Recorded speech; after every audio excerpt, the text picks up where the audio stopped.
શ્રી સરસ્વતી ઉચ્ચતર માધ્યમિક કન્યા વિદ્યા મંદિર, નવા થોરાડા, રાજકોટ. ધોરણ 12, વિષય ગુજરાતી, કાવ્ય 1, અખિલ બ્રહ્માંડમાં, કવિ નરસિંહ મહેતા, સાહિત્ય પ્રકાર પદ, ભાગ 1. નમસ્કાર વિદ્યાર્થીની બહેનો, આજે આપણે ધોરણ 12માં ગુજરાતી વિષયમાં પહેલું કાવ્ય કે જેમનું નામ છે અખિલ બ્રહ્માંડમાં, બરાબર, એનો અભ્યાસ કરીશું. એ પહેલાં થોડીક આપણે કઈ રીતની નોટ્સ ગુજરાતીની બનાવવી એના વિશે થોડી વાત કરીએ. તો ગુજરાતી વિષયમાં પ્રશ્ન જવાબની નોટ એક 200 પેજની ફૂલ સ્કેપની રાખવાની થશે, અને એક લેખન વિભાગની અને વ્યાકરણ વિભાગની 200 પેજની નોટ, બરાબર, એ પણ ફૂલ સ્કેપની તમારે રાખવાની થશે. ધોરણ 11ની અંદર વ્યાકરણની બુક હોય તો ધોરણ 12નું વ્યાકરણ એમાં જ લખવું, બરાબર, અને નિબંધની તો અલગ કરી નાખવી, નિબંધ, અર્થ વિસ્તાર, બરાબર. એટલે આમ જોઈએ તો એક પ્રશ્ન જવાબની 200 પેજની નોટ અને એક લેખન અને વ્યાકરણની 200 પેજની નોટ, બરાબર, એટલી આપણને જરૂરિયાત રહેશે, બરાબર. તો આજે આપણે છે એ થોડું અભ્યાસક્રમની અંદર વ્યાકરણ વિશે થોડુંક આપણે અગાઉ જોયું હતું, એને આપણે સમયાંતરે પાછું વ્યાકરણ છે એ રિપીટ કરીશું. પણ અત્યારે આપણે આ પહેલું કાવ્ય છે જે નરસિંહ મહેતા અખિલ બ્રહ્માંડ, એનો અભ્યાસ કરવાની કોશિશ કરીએ. તો પહેલાં તો એ જે શીર્ષક છે અખિલ એટલે આખું, સમસ્ત અથવા તો સમગ્ર, અને બ્રહ્માંડ એટલે વિશ્વ. શું થાય?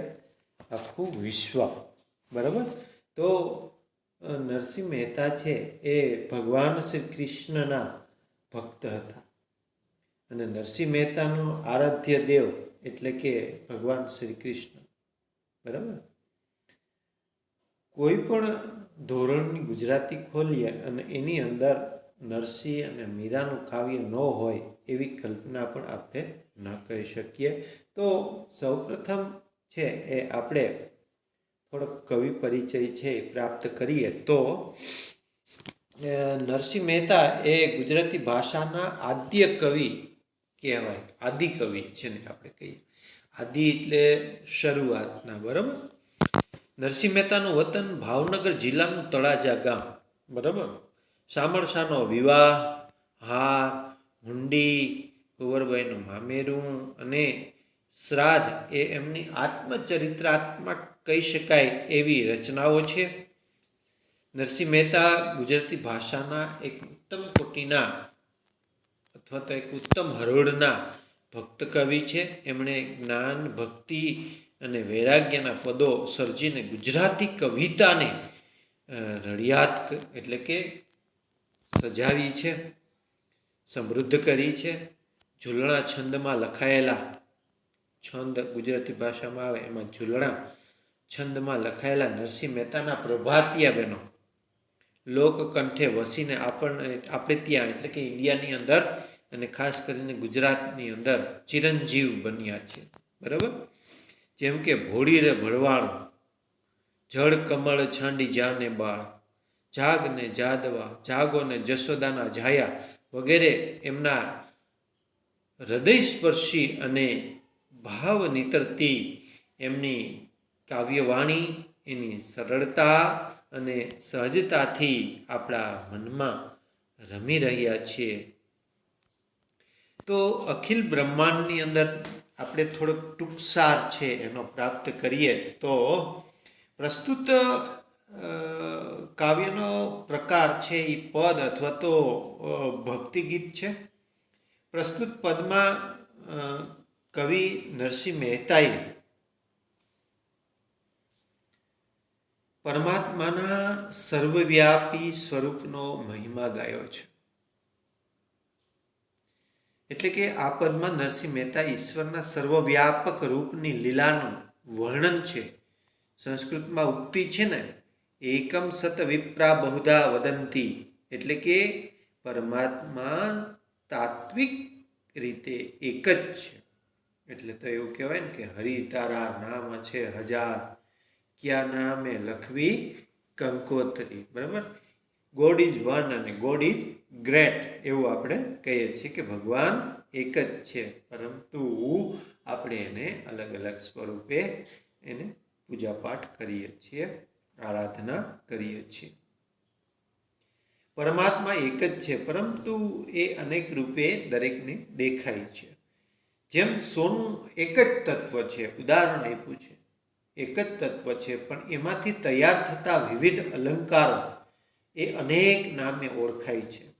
કોઈ વીંટી કહેવાય, કોઈને ચેન કહેવાય, કોઈને હાર કહેવાય, વગેરે વગેરે. બરાબર, પણ બને છે બધું કેમાંથી? તો કે સોનામાંથી જ બને છે. બરાબર, તો ભગવાનનું સ્વરૂપ પણ આવું જ છે. કવિ કહે છે કે પરમાત્મા વિશે લખાયેલા ગ્રંથોએ ખરેખર ગડબડ કરી છે. એમાં પરમાત્મા વિશે સાચી વાત નથી. સામાન્ય જનો માટે શાસ્ત્ર જ્ઞાન કરતાં ભક્તિ દ્વારા પરમાત્માને પામવાનું એ વધુ સરળ છે. અઘરી વાતને સરળ, સહજ અને પરિચિત દ્રષ્ટાંતો દ્વારા રજૂ કરીને કવિએ તત્વજ્ઞાન અને કાવ્ય તત્વનો સુભગ સમન્વય સિદ્ધ કર્યો છે આ પદની અંદર. એ દ્રષ્ટિએ નરસિંહ મહેતાનું આ પદ કવિતા દેવીના મુંગટમાં કહી શકાય કે રત્નમણીની જેમ સદાય શોભી રહ્યું છે. બરાબર, હવે આગળ આપણે કાવ્ય છે એ થોડું સમજવાની કોશિશ કરીએ. તો અહીંયા જુઓ, પહેલી બે પંક્તિ આપણે પહેલા સમજીએ. અખિલ બ્રહ્માંડમાં એક તું શ્રી હરિ, જુજવે રૂપે અનંત ભાસે, દેહમાં દેવ તું, તત્વમાં તેજ તું, શૂન્યમાં શબ્દ થઈ વેદ વાસે. હવે જો બેનો, અહીંયા થોડાક શબ્દાર્થો છે એ આપણે સમજી લઈએ. બ્રહ્માંડ એટલે તો તમને ખબર છે ને, વિશ્વ. જુજવે, જુજવે રૂપે એવો એક શબ્દ છે જો, એટલે કે જુદા જુદા રૂપે. અનંત કે જેનો કોઈ અંત નથી તે. બરાબર, શબ્દ સમૂહમાં પણ પૂછાય. અને પછીનો શબ્દ છે ભાસવું, એટલે કે ભાસ થવો, આભાસ થવો. તત્વમાં, બરાબર, એવો શબ્દ છે. તત્વમાં એટલે પંચભૂત, એટલે કે પાંચ તત્વો. પંચભૂત, પંચ મહાભૂતમાંથી આ શરીર બન્યું એમ કહે ને, પાછું એમાં વિલીન થઈ જાય. તો પાંચ તત્વો કયા કયા? તો કે પૃથ્વી, ધ્યાન રાખજો, જળ, તેજ, વાયુ અને આકાશ. આ તત્વો. શૂન્ય એટલે કે ખાલી, વિનાનું, રહિત. બરાબર, વેદ એટલે આર્યોની સૌથી પ્રાચીન, આર્યોનો સૌથી પ્રાચીન ધર્મગ્રંથ એટલે કે ઋગ્વેદ. 4 વેદો છે એમાંનો ઋગ્વેદ. બરાબર, અથર્વવેદ, ઋગ્વેદ, સામવેદ અને યજુર્વેદ. બરાબર, આ 4 વેદોમાંનો એક વેદ છે. બરાબર, ઓકે. તો વાસવું એટલે રહેવું, વાસે એટલે રહે. હવે તમને સમજાઈ ગયું હશે. તો હવે આપણે એનું આખું ભાષાંતર બે પંક્તિનું સમજીએ. સમગ્ર બ્રહ્માંડમાં એક શ્રી હરિ. જો હરિ રસ્વ જ લખાય. બરાબર, હરિ એટલે વિષ્ણુ. અહીંયા ભગવાન શ્રી કૃષ્ણના અર્થમાં લખેલું છે. જો હરિ તમે દીર્ઘ લખો તો સંસ્કૃતમાં તેનો મતલબ વાંદરો થઈ જાય. બરાબર, એટલે હરિ રસ્વ લખવું. બરાબર, સમગ્ર બ્રહ્માંડમાં, આખા વિશ્વમાં એક તું શ્રી હરિ, તું જ છો. પણ ખરેખર તું, હે ઈશ્વર, તું જુદા જુદા એટલે કે અનંત, અનેક પ્રકારના રૂપે દેખાય છે. શ્રી હરિ દેહમાં દેવ સ્વરૂપે, દેવ રૂપે. તત્વમાં તેજ રૂપે. બરાબર, અને શૂન્યમાં શબ્દ રૂપે. હે ઈશ્વર, તું અમને દેખા છે. હજી એક વખત સમજી લઈ. સમગ્ર બ્રહ્માંડમાં એક શ્રી હરિ તું જ છો, પણ તું હે ભગવાન, તું જુદા જુદા, હે ભગવાન શ્રી કૃષ્ણ, તું જુદા જુદા અનંત રૂપે દેખાય છે. શ્રી હરિ દેહમાં દેવ સ્વરૂપે, દેવ રૂપે, તત્વમાં તેજ રૂપે અને શૂન્યમાં શબ્દ રૂપે રહ્યો છે. ત્યાર પછીની પંક્તિઓ જુઓ બેનો. તો પવન તું, પાણી તું, ભૂમિ તું, ભૂધરા, વૃક્ષ થઈ ફૂલી રહ્યો આકાશે, વિવિધ રચના કરી અનેક રસ લેવાને, શિવ થકી જીવ થયો એ જ આશે. બરાબર. તો હવે એમાં આપણે સમજીએ. ભૂમિ, ભૂમિ એટલે જમીન, ભૂધરા એટલે જમીનને ધારણ કરનાર, એટલે અહીં ભગવાન શ્રી કૃષ્ણના પર્યાય સ્વરૂપે વાપરવામાં આવ્યો છે. બરાબર. ભૂમિને ધારણ કરનાર પણ અહીં ભગવાન શ્રી કૃષ્ણ. ફૂલી રહ્યો છે એટલે કે વિકસી રહ્યો છે. આશે એટલે આશાએ. બરાબર. હવે આખું એનું ભાષાંતર છે આપણે સમજીએ. તો ભૂધરા, બરાબર, ભૂધરા એટલે કે ભગવાન શ્રી કૃષ્ણ ભૂમિને ધારણ કરનાર, હે ભગવાન શ્રી કૃષ્ણ, પવન પણ તું છે એટલે કે વાયુ પણ તું છે, પાણી પણ તું છે, ભૂમિ પણ તું છે, અને તું જ આકાશમાં વૃક્ષ રૂપે ખીલી રહ્યો છે. આમ હરિએ એટલે કે ભગવાન શ્રી કૃષ્ણએ અનેક પ્રકારના રસને માણવા માટે વિવિધ રચના આ પૃથ્વી ઉપર કરી છે. એ જ આશાએ તે શિવમાંથી જીવ થયો છે. બરાબર. પછી એક વખત સમજી લઈએ. ભૂધરા એટલે કે હે શ્રી હરિ, હે ભગવાન શ્રી કૃષ્ણ. કવિ નરસિંહ મહેતા કહે છે કે પવન તું છે, પાણી તું છે, ભૂમિ તું છે, અને તું જ આકાશમાં વૃક્ષ રૂપે ખીલી રહ્યો છે. આમ હરિએ અનેક પ્રકારના રસો માણવા માટે વિવિધ રચના કરી છે. એ જ આશાએ તે શિવમાંથી જીવ થયો છે. ત્યાર પછીનો ત્રીજો અંતરો જોઈએ. વેદ તો એમ વધે, શ્રુતિ સ્મૃતિ શાખ દે, કનક કુંડળ વિશે ભેદ ન હોય, ઘાટ ઘડિયા પછી નામ રૂપ જુજવા, અંતે તો હેમનું હેમ હોય. તો એને પણ આપણે સમજીએ. તો વધવું એટલે કહેવું, બોલવું, અને શ્રુતિ એટલે શ્રવણ દ્વારા પ્રાપ્ત કરેલું અહીં વેદોનું જ્ઞાન, અને સ્મૃતિ એટલે વેદ પછીના ધર્મશાસ્ત્રો. બરાબર. શ્રુતિ એટલે શ્રવણ દ્વારા પ્રાપ્ત કરેલું અથવા તો વેદ, અને સ્મૃતિ એટલે વેદ પછીના જે ધર્મશાસ્ત્રો છે એને સ્મૃતિ કહે છે. કનક એટલે સોનું, સુવર્ણ. બરાબર. હવે આપણે થોડું સમજીએ. કનક કુંડળ એટલે ખબર ને? કનક એટલે સોનું, કુંડળ એટલે કાનમાં પહેરવાના, ભેદ એટલે ભેદભાવ ન હોય, ઘાટ એટલે કે રૂપ, ઘડિયા એટલે ભગવાનને જેવા રૂપ ઘડ્યા છે, નામ રૂપ જુજવા, નકામા, જુજવા એટલે નકામા, કુંડળ એટલે કાનમાં પહેરવાનો એક ઘરણ, ભેદ એટલે તફાવત, ન હોય એટલે ન હોય, ઘાટ ઘડવો એટલે આકાર આપવો, હેમ પછી એક શબ્દ છે, હેમ એટલે સોનું, સોનાનો પર્યાય છે. બરાબર. એનું સુવર્ણ પણ થાય.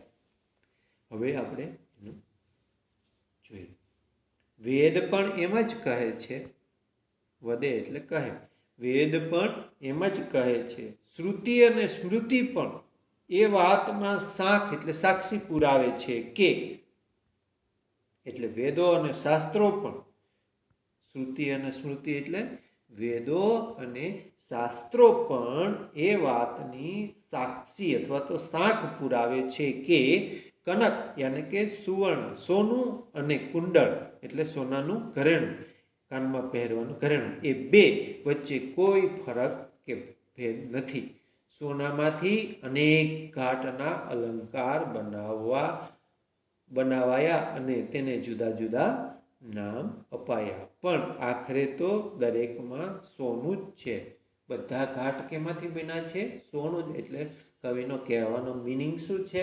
તો કે ભગવાન એક જ છે, પરંતુ એના અલગ અલગ નામ આ પૃથ્વી ઉપર છે અને લોકો તેને અલગ અલગ સ્વરૂપે જુએ છે અને પૂજે છે. હજી એક વખત બોલી જાઉં છું કે વેદ પણ એમ જ કહે છે કે શ્રુતિ અને સ્મૃતિ એટલે કે વેદ અને શાસ્ત્રો પણ એ વાતની સાંખ પુરાવે છે કે કનક યાને કે સુવર્ણ અને કુંડળ એટલે કે સોનાનું ઘરેણું એ બે વચ્ચે કોઈ ફરક નથી. સોનામાંથી અનેક ઘાટના અલંકાર બનાવાય અને તેને જુદા જુદા નામ આપ્યા, પણ આખરે તો દરેકમાં સોનું જ છે. બરાબર. હવે આગળ જઈએ. ગ્રંથે ગરબડ કરી વાત નવ કરી ખરી, જેને જે ગમે તે પૂછે. બહુ સરસ સમજાઈ જાય એવું છે તમને. મન વચન કર્મથી આપ માની લહે, સત્ય છે એ જ મન એમ સૂજે. બરાબર. હવે જો લહે એટલે લે, ગરબડ કરવી એટલે ગેરસમજ થવી, સૂજે એટલે ગમવું સમજવું. બરાબર. તો આ સહેલું છે, સમજાઈ જશે. જો કે હા, ગ્રંથને સમજવામાં, વેદોને સમજવામાં આપણે ગરબડ કરી છે. ગ્રંથે સાચી વાત કરી નથી ઈશ્વર વિશેની. આથી જેને જે ગમે તેને પૂજે છે. મન વચન કર્મથી પોતે જ માની લે છે, તે જ સત્ય છે એમ માને છે. બરાબર. બધા પોતપોતાના આરાધ્ય દેવ અલગ અલગ હોય ને, જેને જે યોગ્ય લાગે એને એ પૂજે છે. બરાબર. અને એમાં જ એ ઈશ્વરનું રૂપ જુએ છે. એટલે જો ગ્રંથોને સમજવામાં આપણે ગરબડ કરી છે, ગ્રંથે સાચી વાત કરી નથી. આથી જેને જે ગમે તેને પૂજે છે. મન વચન કર્મથી પોતે જે માની લે છે તે સત્ય છે એમ માને છે. બરાબર. ત્યાર પછી નવો અંતર છેલ્લો. વૃક્ષમાં બીજ તું, બીજમાં વૃક્ષ તું, જોઉં પટંતરો એ જ પાસે, ભણે નરસૈયો એ મન તણી શોધના, પ્રીત કરું પ્રેમથી પ્રકટ થાશે. હવે જો અહીં બીજ એટલે બી. બરાબર. અને પટંતરો એવો એક શબ્દ છે એટલે અંતરપટ, જુદાઈ. શોધના એટલે શોધ, અહીં શુદ્ધિ. બરાબર. તો સમજો, વૃક્ષમાં બીજ પણ હે ઈશ્વર હે કૃષ્ણ તું જ છે, એમ બીજમાં વૃક્ષ પણ તું જ છે. એક સિક્કાની બે બાજુ છે. એમાં આવરણ જોઉં છું, નરસૈયો કહે છે એ મનની શોધ યાને કે એ મનની શુદ્ધિ છે. પરમાત્માને પ્રીત કરું તો એ પ્રેમથી કોઈ પણ સ્વરૂપે પ્રકટ થશે. બરાબર. હજી એક વખત છેલ્લો અંતરો સમજાવું તમને કે વૃક્ષમાં બીજ તું છે, બીજમાં વૃક્ષ પણ તું જ છે, એમ આવરણ જોઉં છું, નરસૈયો કહે છે એ મનની શોધ યાની કે મનની શુદ્ધિ છે. પરમાત્માને પ્રીત કરું તો એ પ્રેમથી પ્રકટ થશે. બરાબર. અને મોરારી બાપુ કહે છે તે શ્રદ્ધાનો વિષય હોય ત્યાં શંકા કરવાનું કોઈ સ્થાન જ નથી. અને શ્રદ્ધાથી તો માણા પહાડ પણ ટપી જાય છે. બરાબર ને. એટલે કે જેને જેમાં શ્રદ્ધા છે, બરાબર, એમાં એ ઈશ્વરનું રૂપ જુએ છે અને એમાં એને ઈશ્વર છે એ પ્રગટ થાય છે. અહીં આ પદ છે નરસિંહ મહેતાનું એ પૂરું થાય છે. હવે પછી હું એના પ્રશ્ન જવાબની PDF મોકલીશ, ત્યારે તમે એ પ્રશ્નના ઉત્તર છે એ તમે નોટબુકમાં લખજો અને પાકા કરજો.